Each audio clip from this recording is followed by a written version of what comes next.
Hello everyone, welcome back to my channel Korean नाटक। आप सभी के प्यार भरे कमेंट्स के लिए बेहद शुक्रिया। शुरुआत करते हैं एपिसोड 2 के पार्ट 4 से। सीन की शुरुआत होती है, प्रेसिडेंट को दिखाया जाता है। वो अपने सभी स्टाफ मेंबर को कह रहे होते हैं कि जल्दी जल्दी काम करो, अब आराम का वक्त नहीं। उनके स्टाफ मेंबर सभी काफी थक चुके होते हैं, उनकी आंखों में नींद होती है। प्रेसिडेंट कहते हैं कि हमें उसे पकड़ना है किसी भी हालत में, तो सब सो मत, अपनी आंखों को खुला रखो। वहीं वो सब काम पे फिर लग जाते हैं। वहीं सीन चेंज होता है, उन बुजुर्ग अंकल को दिखाया जाता है। वो सोकर उठते हैं, उन्हें कुछ आवाज आ रही होती है। वो देखते हैं पर उन्हें दिखाई नहीं देता। वो अपना चश्मा लगाते हैं और फिर देखते हैं कि लगता है उसने पूरी जो खेत था ना उसे साफ कर दिया। तभी वो वहां पर जाते हैं और देखते हैं तो उस एरिया को हमारे हीरो ने काफी अच्छे से साफ कर दिया होता है और वो काम कर रहा होता है आगे। अंकल पीछे से खड़े हुए देख रहे होते हैं और देखकर थोड़ा हैरान भी होते हैं। वो नीचे देखते हैं जमीन पे, जमीन बिल्कुल साफ कर देते हैं हमारे हीरो। वो काफी अच्छे से मेहनत से काम कर रहे होते हैं। वही ये अंकल ये देखते हैं और वो काफी इमोशनल हो जाते हैं और वो भी तैयार होकर मशीन लेकर आ जाते हैं। हमारा हीरो और अंकल दोनों साथ में काम करने लगते हैं। हमारा हीरो भी अंकल को देखकर मुस्कुराने लगता है, अंकल भी हंसने लगते हैं क्योंकि शायद उन्हें अपने बेटे की याद आ गई होती है। वहीं वो आंटी आती हैं, उन दोनों को देखने लगती हैं कि वो दोनों काम कर रहे हैं और मुस्कुरा रहे हैं। आंटी भी थोड़ा इमोशनल हो जाती हैं, उन दोनों को देखती रहती हैं। वहीं सीन चेंज होता है, प्रेसिडेंट को दिखाया जाता है। वो सो रहे होते हैं अपने ही ऑफिस में। उनके कर्मचारी आते हैं और वो कहते हैं, सर हमने उसे ढूंढ लिया है। प्रेसिडेंट की आंख खुलती है और कहते हैं, क्या तुमने उसे ढूंढ लिया? वहीं सीन फिर से चेंज होता है, हमारे हीरो को दिखाया जाता है। वो उन आंटी और अंकल के साथ काम करने के बाद लंच कर रहे होते हैं। तभी वो आंटी अपने हाथों से हमारे हीरो को थोड़ा सा खाना सर्व करती है और उसकी तरफ मुस्कुराने लगती है। हमारा हीरो भी काफी मजे मजे में खा रहा होता है। वो अंकल कहते हैं खाना खाते हुए कि अगर तुम और रुकना चाहते हो ना यहाँ पर तो तुम रुक सकते हो। हमारा हीरो कहता है कि अगर आप ऐसा चाहते हैं तो मैं रुक जाऊंगा, मुझे कोई दिक्कत नहीं है। ये सुनकर वो अंकल आंटी जो होते हैं मुस्कुराने लगते हैं। वो तीनों खाना खाने लगते हैं। तभी वो आंटी वहां से उठती हैं और आती हैं, कहती हैं कि ये मेरे मरे हुए बेटे के कपड़े थे, अगर तुम्हें कोई एतराज ना हो और तुम्हें बुरा ना लगे तुम चाहो तो इन्हें पहन सकते हो अपने काम करने के दौरान। हमारा हीरो उन कपड़ों को उठाता है और कहते हैं कि ये तो काफी अच्छे हैं और बिल्कुल मेरे साइज के हैं, मुझे काफी अच्छे लगे। और ये देखकर वो अंकल और आंटी मुस्कुराने लगते हैं। हमारा हीरो आंटी को थैंक यू कहता है, वो खाना खाने लगते हैं। तभी हमारे हीरो और अंकल को दिखाया जाता है, वो काम कर रहे होते हैं। हमारा हीरो जो काम कर रहा होता है उसकी मशीन का ब्लेड खराब हो जाता है। वो अंकल से कहता है कि क्या आपके पास एक और ब्लेड है? वो अंकल कहते हैं कि मुझे नहीं लगता होगा, हमें दोनों जाकर खरीदना होगा। हमारा हीरो कहता है चलिए कोई बात नहीं, मैं खरीद कर लेके आता हूँ। हमारा हीरो उनका जो छोटा वाला ट्रक होता है मिनी, उसे लेता और वहां से चला जाता है। बुजुर्ग अंकल उसे जाते हुए देखते रहते हैं। जैसे ही हमारा हीरो आगे जा रहा होता है वहीं सामने से एक कार आ रही होती है। वो अंकल के घर के सामने आकर रुकती है और उसमें से एक आदमी निकलता है। वो आगे जाने लगता है। वहीं सीन चेंज होता है, एना को दिखाया जाता है। वो कोरिया में आ चुके होते हैं और एक स्टाफ मेंबर जो होता है एना के लिए व्हील चेयर लेके आता है। तभी वो एयर होस्टेस वहां पर आती है और कहती है कि क्या इन्हें, वो अपनी बात पूरी नहीं कर पाती। एना के साथ जो लड़की होती है वो कहती है नहीं नहीं इन्हें कुछ नहीं है, बस ये इन्होंने थोड़ी सी ज्यादा ड्रिंक कर ली है ना, इसलिए हम इन्हें इस पे लेकर जा रहे हैं। तभी एयर होस्टेस कहती, अच्छा ऐसी बात है, अगर आपको मेरी मदद की जरूरत हो तो आप मुझे बता देना। वहीं सीन चेंज होता है, हमारा हीरो जो होता है ब्लेड लेकर वापस आ रहा होता है। जैसे ही वो आता है वो देखता है कि सामने एक कार खड़ी होती है। हमारा हीरो वहां पर आकर रुकता है और उस कार को देखने लगता है, थोड़ा करीब से भी देखता है कि इसके अंदर कोई है या नहीं है।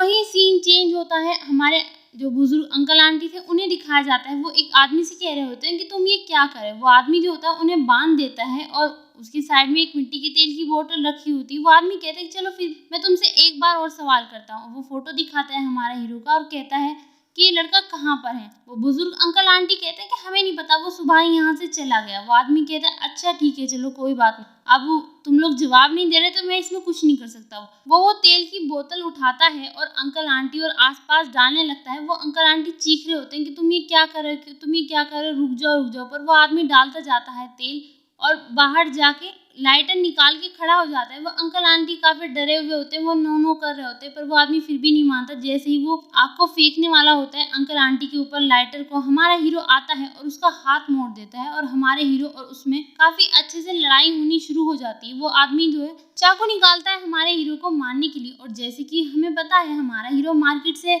ब्लेड ही लेने गया था।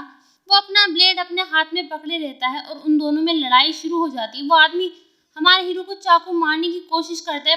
हमारा हीरो इतना एक्सपर्ट होता है ना कि वो बिल्कुल हल्के से उस दूरी से बच जाता है। उन दोनों में काफ़ी लड़ाई होती है, एक दूसरे को मारते हैं। हमारा हीरो जो है उस आदमी के अपने ब्लेड से मारता है काफ़ी ज़्यादा, और वो गिर भी जाता है। उन दोनों में काफ़ी अच्छी फाइटिंग होती है। हमारा हीरो जो होता है उसको इतना मारता है कि उसके हाथ से उसका चाकू छूट जाता है, और हमारा हीरो उसको इतना मारता है कि मारते मारते बाहर लेके चला जाता है घर से। बाहर भी काफ़ी मारता है और उसका हाथ भी मोड़ देता है। फिर लास्ट उसका मुंह बांधकर अंदर उसे रूम में बैठा देता है कहीं पर, और कहता है कि तुम्हें किसने भेजा है। वो आदमी कहता है कि अगर मैंने तुम्हें ये बताया ना तो मैं भी मारा जाऊंगा। हमारा हीरो कहता है चलो ठीक है, मुझसे वैसे भी सभी यही कहते हैं। आदमी कहता है कि मेरी कोई तुमसे पर्सनली दुश्मनी नहीं है, मैं सिर्फ ये जिंदा रहने के लिए काम कर रहा हूँ। हमारा हीरो वहां से उठकर हथियारों को देखने लगता है कि उसे कौन सा सही लग रहा है उससे बात निकलवाने के लिए। वो आदमी ये सब कह रहा होता है, कहता है कि आखिरकार हम प्रोज है ना, मतलब उनका काम ही यही है, प्रोफेशनल है वो इस काम के लिए। हमारा हीरो उन हथियार को देख रहा होता है। वो भी कहता है कि सॉरी, मेरा भी तुमसे कोई पर्सनल कोई दुश्मनी नहीं है, मैं भी सिर्फ जिंदा रहने के लिए ये कर रहा हूँ, और तुम और मैं तो प्रोज है ना, यानी प्रोफेशनल है। और हमारा हीरो एक हथौड़ी निकालता है वहां से और उसके पास आकर बैठ जाता है। और वो आदमी कहता है कि अगर तुम मेरे हाथों से नहीं मारे गए ना तो तुम फिर भी किसी ना किसी के हाथों से मारे जाओगे। हमारा हीरो कहता है कि ये तो काफी समय से हो रहा है मेरे साथ, तुम्हें पता है तुम अगर मुझे मारने की कोशिश करते तो मुझे उसमें कोई दिक्कत नहीं, पर तुमने जो ना पता नहीं क्यों उन बुजुर्ग अंकल आंटी को मारने की कोशिश की। अभी वो आदमी कहते थे तुम क्या बात कर, तुम ये कहना चाहते हो कि मतलब मैं उन बुजुर्ग अंकल आंटी को मारना चाहता था? तुम्हें पता है जो भी तुम्हारे आसपास या साथ देंगे ना वो सब मारे जाएंगे, ये ऑर्डर मुझे आगे से मिला है। हमारा हीरो कहता है ठीक है, तुम चाहे तो मुझे अभी बता दो कि तुम्हें किसने भेजा है, या तुम चाहो तो 10 मिनट बाद बता देना, मुझे कोई फर्क नहीं पड़ता। और वो उस आदमी का मुंह बंद कर देता है कपड़े से और कहता है कि मुझे बिल्कुल भी पसंद नहीं जब लोग बेवजह का शोर मचाते हैं, परेशान होते हैं, ठीक है, और मैं अब शुरू करने वाला हूँ। और वो उस आदमी का हाथ लेता है और हथौड़ा उठाता है, यानी उसे मारने वाला होता है। तभी वो आदमी चीखता है कि नहीं नहीं मैं बताता हूँ। वहीं हमारा हीरो रुक जाता है और कहता है कि कौन है। वहीं सीन चेंज होता है, योजिन के घर का सीन दिखाया जाता है बाहर दरवाजे पे, और आसपास काफी सारे गार्ड्स खड़े होते हैं। वहीं एक कार आती है, हमारा हीरो पीछे से देख रहा होता है, ये वो दूरबीन से देखता है कि उस कार में से एक लड़की उतरती है जिसे लेकर जाया जाता है अंदर। वो बेहोश होती है और फिर हमारा हीरो जो होता है चारों तरफ गार्ड देखता है कौन कितने हैं और कहाँ पर गार्ड है। वहीं अंदर रूम का सीन दिखाया जाता है, योजिन को दिखाया जाता है। वो लड़की जो होती है ऐना को वहाँ पर लेके आ जाती है और कहती है कि मैडम, योजिन कहती है कि क्या तुमने खाना खाया? ऐना को होश आ चुका होता है, योजिन खाना लगा रही होती है, ऐना उसकी तरफ बड़े गुस्से भरी नजरों से देख रही होती है। वहीं बाहर का सीन दिखाया जाता है, गार्ड्स खड़े होते हैं और एक लड़का बाइक पर आता है काफी तेज, और वो पार्सल उठाता है और अंदर जाने लगता है। तभी गार्ड उसे रोकते हैं, वो पार्सल देखते हैं कि किसका है और क्या है। उस पर कुछ नहीं होता, और ये जो लड़का होता है ये हमारा हीरो होता है, वो उन गार्ड्स को मार देता है। वहीं ऐना को दिखाया जाता है, ऐना काफी गुस्सा कर रही होती है योजिन को देखकर, और वो उठने की कोशिश भी कर रही होती है पर नहीं उठ पाती, और पीछे से वो लड़की भी पकड़ लेती क्योंकि उसे नशे की दवाई लगाई हुई होती है।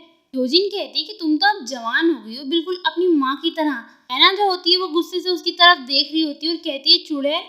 योजिन कहती है तुम किसे कह रही हो, मुझे, और क्यों? ये कोई तरीका नहीं है किसी से बात करने का, और खासकर उस इंसान से जिसने तुम्हारा अब तक ख्याल रखा हो। ऐना कहती है कि तुमने एक 9 साल की बच्ची के साथ किस तरह का बिहेव किया और तुम ऐसे बात कर रही हो। योजिन कहती है कि क्या तुम मुझसे डिसअपॉइंट हो, मतलब तुम मुझसे खफा हो? अच्छा तो तुम ऐसा सोचती हो, और ये सब मैंने तुम्हारे और तुम्हारे पापा के लिए किया जो तुम दोनों के लिए फायदेमंद हो। ऐना कहती कि मुझे सब याद है, मेरी मम्मी ने जो ना सुसाइड नहीं किया था। योजिन ऐना की तरफ देख रही होती है, ऐना भी गुस्से के साथ योजिन की तरफ देख रही होती है जैसे वो उसे मार डालेगी। तभी योजिन कहती है कि तुम्हें जो ना नन बन जाना चाहिए, और वो ऐना के पास आती है, उसके सर पे हाथ रखी ये बात कहती है। ऐना उसे घूर रही होती है। योजिन कहती है कि मुझे नहीं लगता तुम खाना खाओगी, और ये कितनी शर्म की बात है ना कि मतलब तुम खाना नहीं खाओगी, जबकि मैंने तुम्हारे लिए इतने प्यार से खाना बनाया था और मुझे लगता है इसे भूख नहीं है। और वो उस लड़की से कहती कि इसे जाकर ऊपर ले जाओ। वो कहती है यस मैम, और वो ऐना को ऊपर ले जाती है वहां से। तभी योजिन आगे बढ़ती है और वो एक ग्लास में वाइन निकालती है और वाइन पीने लगती है, और इधर थोड़ा सा आगे चलने लगती है, वाइन पीते पीते सोफे के पास जा रही होती। तभी वहां पे हमारा हीरो आता है और योजिन डर जाती है और उसके हाथ से ग्लास छूट जाता है। योजिन कहती है कि तुम्हें चलते वक्त थोड़ी सी आवाज़ करनी चाहिए ना। और वो ये नहीं देखती कि उसके सामने हमारा हीरो है, और वो जैसे ही देखती कि ये हमारा हीरो है वो हैरान हो जाती है और वो कहती वाह तुम तो कितने ज़्यादा हैंडसम हो, और तुम वो बैनर हैंगर हो ना। मैंने तो सोचा था तुम्हारा फेस थोड़ा रफ सा होगा, पर देखो तुम खुद ही यहाँ पे आ गए, तुम कितने बहादुर हो ना। और मुझे नहीं पता था कि तुम मेरे सामने आ जाओगे। और योजिन ये कहते हुए सोफे पे जाकर बैठ जाती है। हमारा हीरो योजिन से कहता है कि मैं यहाँ पर तुम्हें एक वार्निंग देने आया हूँ, मेरे आसपास जो लोग हैं ना उन्हें अकेला छोड़ दो। योजिन हमारे हीरो की तरफ देखती है और कहती है कि अगर ऐसा मैंने नहीं किया तो। हमारा हीरो कहता है तुम चाहे जहाँ चली जाना, मैं तुम्हें ढूंढ निकालूंगा। ये हमारी पहली मुलाकात है इसलिए मैं तुम्हें वार्निंग दे रहा हूँ, और अगर हमारी दूसरी मुलाकात हुई ना तो तुम मर जाओगी। यानी हमारा हीरो के उसे धमकी दे रहा है कि मैं तुम्हें मार दूंगा। योजिन ये सुनकर मुस्कुराने लगती है और कहती है ये तो बिल्कुल ऐसा ही है जैसे चीफ जो ने कहा था। क्या कहा था उन्होंने? अच्छा हाँ, कि जो हम पे अटैक करता है ना हमें उसी को ख़त्म कर देना चाहिए। और मैंने सुना है तुम अटैक करने के लिए ट्रेन किए गए हो, जो तुम पर हमला करता है उस पर अटैक करने के लिए। तभी ये दोनों जैसे ही बातें ही कर रहे होते हैं वहाँ पे योजिन की सेक्रेटरी और बाकी सारे सिक्योरिटी गार्ड्स होते हैं वो आ जाते हैं गन लेकर, और वो हमारे हीरो की तरफ निशाना बना लेते हैं अपनी गन का। तभी योजिन उठती है और कहती है कि मुझे नहीं पता था तुम्हें पकड़ना इतना आसान होगा, और मुझे माफ़ कर देना। तुमने जो ना गलत जगह और गलत टाइम पर कुछ ऐसा देख लिया है जो तुम्हें नहीं देखना चाहिए था। हमारा हीरो कहता है अच्छा ये तुम्हारा तरीका है अपने हस्बैंड को प्यार करना जो कि तुम्हें चीट कर रहा हो। योजिन कहती है प्यार? अच्छा तो ये इतना आसान है कि मतलब तुम्हें भी यकीन आ गया कि मैं उस आदमी से प्यार करती हूँ। मुझे जो ना तुम्हारी मासूमियत से जलन हो रही है, और इसीलिए मैं एक चीज़ जानना चाहती हूँ कि तुम यहाँ पर क्यों आए। मुझे ये समझ में नहीं आ रहा कि इसके पीछे क्या लॉजिक है कि मतलब जिसने तुम पर हमला करवाया है तुम उसी के सामने आ गए हमला करने के लिए, और तुम तो वैसे भी भाग रहे हो ना, और तुम तो हमेशा ऐसे ज़िंदगी नहीं जी सकते। हमारा हीरो कहता है कि मैं जो ना मासूम लोगों को मरने नहीं दे सकता जो मेरे साथ हैं या मेरे पीछे हैं। तो कहते हैं अच्छा मासूम लोग, क्या तुम उनकी बात कर रहे हो जो बूढ़े बुजुर्ग लोग हैं? जहाँ तक मुझे लगता है तुम उनसे कल ही मिले हो ना, और फिर भी तुम इस जाल में फंस गए उनकी वजह से। क्या तुम सीरियस हो? मतलब सच में तुम इस वजह से यहाँ पे आए हो? हमारा हीरो कहता है कि शायद तुम लोगों को पता ना हो क्योंकि तुम इस चीज़ से काफ़ी दूर हो अपनी ज़िंदगी में, पर जो लोग जंग पे रहते हैं ना वो लड़ते लड़ते ये तक भूल जाते हैं कि आखिर वो लड़ क्यों रहे हैं। योजिन कहती कि तो कितनी शर्म की बात है ना कि तुम इतने अच्छे मासूम से लड़के हो और हम ऐसे सर्कमस्टेंसेस में मिले हैं। अगर हम सही जगह और सही परिस्थिति में मिलते ना तो शायद हम दोनों दोस्त बन जाते। हमारा हीरो कहता है कि उनको छोड़ दो जो मासूम लोग हैं। योजिन कहती है कि क्या उन लोगों को तुम्हारे बारे में कुछ भी नहीं पता? हमारा हीरो कहता है कि नहीं बिल्कुल भी नहीं पता। योजिन कहती है चलो ठीक है, मैं कुछ हद तक तुम्हारी बातों पे यकीन भी कर लूँ, और हाँ चलो मैंने यकीन कर लिया, पर मुझे नहीं लगता मुझे उन लोगों को जिंदा रहना देना चाहिए। हमारा हीरो को ये सुनकर गुस्सा आता है, वो आगे बढ़ने लगता है। सेक्रेटरी किम और बाकी सिक्योरिटी गार्ड कहते हैं कि रुक जा वहीं पर। वो योजिन के पास पहुंचता है। सिक्योरिटी गार्ड जो होते हैं हमारे हीरो के सर पर बंदूक लगा लेते हैं और कहते हैं कि तुम अगर इसे खिलौना समझ रहे हो ना तो ये खिलौना नहीं है, मतलब मैडम से दूर रहो। योजिन कहते हैं कि मुझे नहीं लगता मुझे तुम्हारी वजह से अपने भाग्य को या अपनी किस्मत को खराब करने की ज़रूरत है, और इसीलिए मैं ये चीज़ नहीं करूँगी कि मतलब वो उन्हें जिंदा नहीं रहने देगी, ना ही हमारे हीरो को। हमारा हीरो कहता है कि तुम्हें जो ना जल्द ही इस फैसले पर पछतावा होगा। योजिन कहती है इसीलिए जो ना तुम्हें मुझे वार्निंग नहीं देनी चाहिए थी क्योंकि हम जो ना दोबारा नहीं मिलने वाले। और वो अपनी सिक्योरिटी गार्ड से कहती है कि इसे ले जाओ और ज़्यादा हर्ट नहीं करना इसे। योजिन मुस्कुराने लगती है। वहीं सिक्योरिटी गार्ड हमारे हीरो को लेकर चले जाते हैं, उसके हाथ पैर और मुंह बांध देते हैं, उसे कार में बिठा देते हैं रस्सी से हाथ पैर बांधकर, और उसे ले जाने लगते हैं। जैसे ही वो कार में बैठने लगते हैं जो सिक्योरिटी गार्ड होते हैं हमारे हीरो को ले जाने के लिए, उन्हें पुलिस के सायरन की आवाज़ आती है। वहीं बाहर का सीन दिखाया जाता है, वहाँ पुलिस आ जाती है।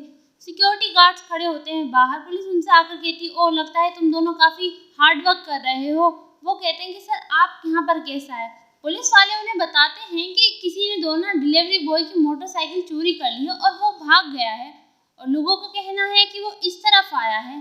गार्ड्स कहते हैं कि इस तरफ? पुलिस वाला कहता है हाँ इस तरफ। गार्ड्स कहते हैं कि क्या पता आपको कोई गलतफहमी हो गई हो। पुलिस वाला कहता है कि हाँ मुझे भी पता है कि अगर वो चोर इस तरफ आया है ना तो उसने सबसे पागलपन वाली हरकत की है।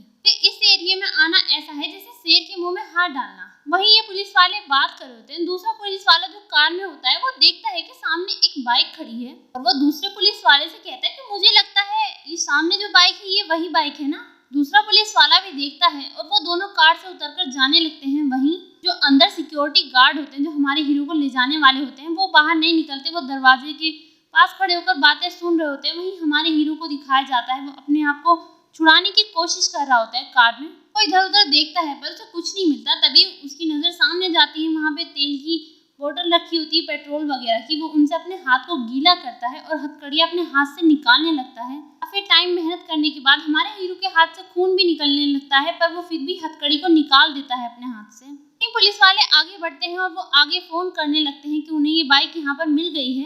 वो प्लेट नंबर का पता करते हैं पर उन्हें लगता है कि शायद ये वो प्लेट नंबर नहीं है। गार्ड थोड़ा रिलीफ महसूस करते हैं। तभी पुलिस वाले कहते हैं अच्छा ये वही बाइक है। उन्हें आगे से इन्फॉर्मेशन मिलती है कि हाँ ये वही बाइक है। वो पुलिस वाला दूसरे पुलिस वाले से कहता है कि हाँ ये वही चोरी वाली बाइक है। दूसरा पुलिस वाला कहता है कि मैंने तो तुमसे पहले ही कहा था। वहीं गार्ड इन दोनों को देख रहे होते हैं। अंदर वाले सिक्योरिटी गार्ड को दिखाया जाता है, वो भी थोड़े परेशान से होते हैं क्योंकि अब वो भी हमारे हीरो को नहीं ले जा सकते बाहर यहाँ से। तभी उन्हें आवाज़ आती है कि हमारे हीरो ने अपने आप को छुड़ा लिया होता है। वो देखते हैं हमारे हीरो की तरफ। सिक्योरिटी गार्ड जो होता है वो हमारे हीरो की तरफ जाता है, कार का पीछे का दरवाज़ा खोलता है। वो जैसे ही दरवाज़ा खोलता है हमारा हीरो उसे अच्छे से एक किक मारता है और उन दोनों में लड़ाई होती है। वहीं दूसरा जो सिक्योरिटी गार्ड होता है वो भी अपनी गन निकाल लेता है। वहीं पुलिस को बाहर आवाज़ आती है इनके लड़ने की। पुलिस वाले अंदर की साइड बढ़ते हैं और कहते हैं कि क्या हो रहा है, कि क्या कुछ गड़बड़ है अंदर। वहीं दूसरा सिक्योरिटी गार्ड जो होता है वो अपनी गन को अंदर रखता है और हमारे हीरो की तरफ आगे बढ़ने लगता है। और जैसे ही वो हमारे हीरो की तरफ आगे बढ़ता है हमारा हीरो उसे एक या दो पंच में जो ना बेहोश कर देता है। वहीं पुलिस वाले आगे बढ़ने लगते हैं और कहते हैं कि मुझे लगता है अंदर कुछ ना कुछ गड़बड़ है, पर गार्ड उन्हें हाथ दिखाकर रोक लेते हैं और वो अपने फोन पर बात करने लगते हैं कि अंदर एक चूहा है, जल्दी से सब उसे पकड़ो। पुलिस वाले कहते हैं अच्छा अंदर एक चूहा है, ये तो कितनी बुरी बात है ना। गार्ड उन्हें कहते हैं कि तुम यहाँ से जाओ और अपना काम करो। पुलिस वाले कहते हैं कि मैं यहाँ से कैसे जा सकता हूँ, मुझे यहाँ पे चोरी की बाइक मिली है। गार्ड कहते हैं क्या? पुलिस वाला कहता है कि मुझे इस एरिया को सीज करना होगा, यहाँ से फिंगरप्रिंट वगैरह लेने होंगे और उस पागल आदमी को पकड़ना होगा जिसने ये बाइक चुराई थी। तो यहाँ पर तुम्हारा एरिया खत्म हो जाता है क्योंकि अब ये मेरे मसले की बात है। वहीं अंदर का सीन दिखाया जाता है। वहाँ पर और ज़्यादा सिक्योरिटी गार्ड आते हैं जहाँ पर हमारा हीरो होता है। वो आते हैं और इधर उधर देखने लगते हैं कि हमारा हीरो कहाँ पर है और वो देखते हैं वो दोनों आदमी जो उसे पकड़ कर लेके जा रहे होते हैं वो बेहोश पड़े हुए होते हैं और वो हमारे हीरो को इधर उधर ढूंढते हैं। हमारा हीरो ऊपर कार में छुपा हुआ होता है, वो अंदर ढूंढ रहे होते हैं और तभी उनमें लड़ाई स्टार्ट हो जाती है और हमारा हीरो उन सबको अच्छे से मारता है। वहीं पुलिस वाले कहते हैं कि मुझे इस क्राइम सीन को मेंटेन करना होगा।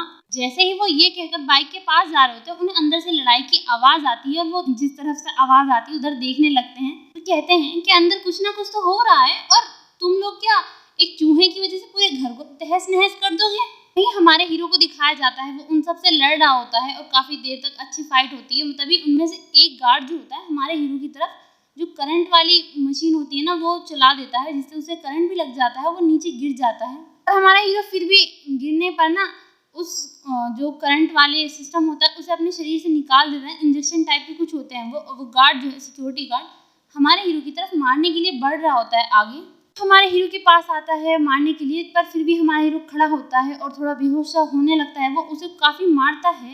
हमारा हीरो उन सभी को मार देता है और वहाँ से जाने लगता है। वो एक सिक्योरिटी गार्ड के कपड़ों में से चाबी निकालता है और अपने आप को खोलता है और फिर उसके शरीर में से बंदूक लेता है और वहाँ से चला जाता है और वो अंदर घर में पहुँचता है जहाँ पर योजिन होती है। वो चीफ किम की तरफ आगे बढ़ता है।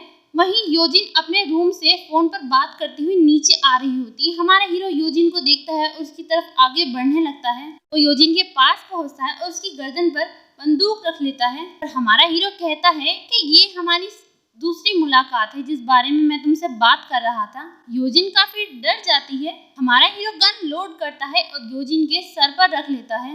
योजिन अपनी आंखें बंद कर लेती है। तभी हमारे हीरो के पीछे दिखाया जाता है वहाँ पर एना खड़ी होती है। एना कहती है कि शूट करो, यानी इसे मार दो। हमारा हीरो उसकी तरफ देख रहा होता है। धीरे धीरे एना कहती है, फिर चीख कर एना कहती है कि इसे मारो। और हमारे हीरो को एना का चेहरा देखकर याद आता है कि ये तो वही लड़की है जिससे वो पहले मिला था और वो हमारे हीरो से मदद के लिए कह रही थी।